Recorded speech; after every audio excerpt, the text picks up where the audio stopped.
Face aux revenus modestes des habitants et le recours aux activités informelles des populations, les communes de l'Adamawa sont confrontées à plusieurs obstacles pour mobiliser des ressources nécessaires en vue d'améliorer les conditions de vie des populations. Cette faiblesse dans la mobilisation des recettes des collectivités territoriales décentralisées, due au rareté des activités imposables, induit non seulement un manque à gagner, mais crée surtout des troubles dans les budgets des communes. Comme je l'ai dit, le mot milliard fait peur quand même. Et ça peut faire douter de la sincérité du budget. Mais malheureusement, je l'ai dit dans mon discours, c'est un budget réaliste. De 853 millions l'année passée, nous sommes passés à 1 milliard 150 millions. Ça s'explique aisément. Nous avons des chiffres vérifiables, vraiment, nous avons des conventions signées qui mettent à nos dispositions de l'argent. Et c'est cet argent, effectivement, qu'on a budgétisé. Je prends par exemple la dotation de l'État. C'est quand même des ressources sûres. C'est des ressources vérifiables, c'est des ressources qui vont effectivement servir pour le 2021. Nous prenons par exemple le FECOM. Nous avons déjà signé des conventions de financement à hauteur de 250 millions. Nous avons signé aussi des conventions de financement avec le PNDP à hauteur de 229 millions. Vous voyez donc, c'est des ressources sûres. Seulement avec ces trois bailleurs de fonds, ces trois partenaires, font déjà 871 millions.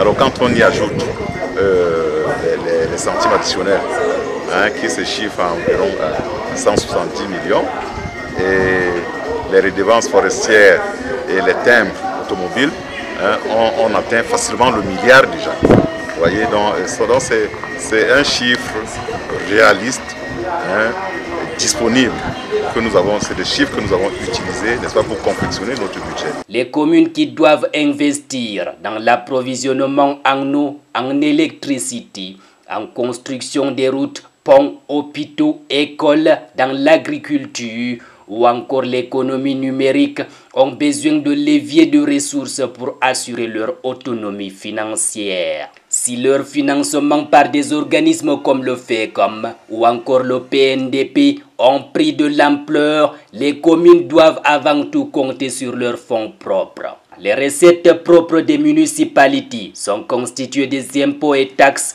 payés par les entreprises et les citoyens. Si l'on en croit les magistrats municipaux, ces recettes sont jugées insuffisantes pour compenser les nombreuses dépenses. Vraiment, le ventre mou de la commune de Djon, c'est les recettes propres. Parce que justement, l'économie y est embryonnaire. Quels que soient les efforts que nous faisons, la matière imposable devient très rare. Et quand bien même vous identifiez les matières imposables, très peu se livrent à ces activités. Alors vous n'avez affaire qu'à des éleveurs, à des agriculteurs. Et les éleveurs, nous savons ce que ça veut dire l'élevage, avec tout le secret qui entoure l'élevage. On vous dira que dans la commune de Djon, il y a au moins 20 000 têtes de bétail. Mais on va vous déclarer à peine 5 000 et vous allez recouvrer à peine 500 000 de taxes. Vous voyez, c'est autant de choses qui plombent les recettes propres de la commune de Djon.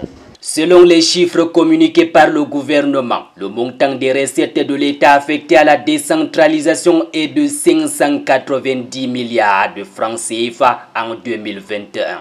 Toutefois, en attendant l'exercice effectif de toutes les compétences transférées aux collectivités territoriales décentralisées, le montant des ressources mises à leur disposition en 2021 s'élève à 232 milliards, soit 7% des recettes transférables, ce qui est en dessous du seuil de 15% fixé par le Code général de la décentralisation. Ces ressources comportent une dotation générale de la décentralisation de 36 milliards en investissement et 35 milliards en fonctionnement. Les ressources allouées directement par les départements ministériels aux collectivités territoriales décentralisées dans le cadre du transfert des compétences s'élèvent à 161 milliards.